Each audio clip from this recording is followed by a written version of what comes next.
தமிழ்நாட்டில் ஒரு ப்ரொடியூசர்கிட்ட போய் ஒரு டெக்னீஷியன் கதை சொன்னா கதை சொல்றது வேற, டைரக்ட் பண்றது வேற. இந்த ரெண்டையும் பிரித்து பார்க்க மாட்டேங்கிறாங்க.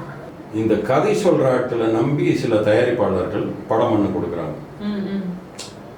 ஆனால் அவங்க நல்ல இயக்குனர்களா இல்லை. இயக்குனர்ன்றது கதை சொல்லுதல் வந்து எங்கன்னா ஸ்கிரிப்ட்ல காட்டணும். ஒரு இப்போ நம்ம ப்ரொடியூசரை மயக்கிறது மட்டுமே இல்லை, ப்ரொடியூசர்கிட்ட சொல்கிறதோ ஆர்டிஸ்ட்கிட்ட சொல்கிறதோ இல்லை.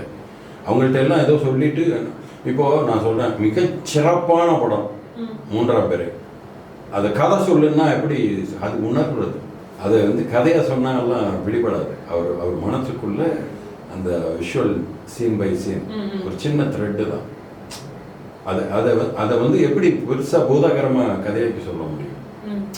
அந்த மாதிரி தான் நல்ல விஷுவல் படங்கள் எல்லாமே.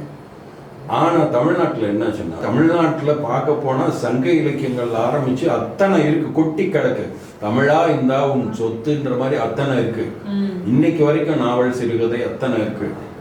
ஆனால் ரைட்ஸ் வாங்கி அதை பண்ணலான்னு யாரும் எடுத்துக்க மாட்டேங்கிறாங்க.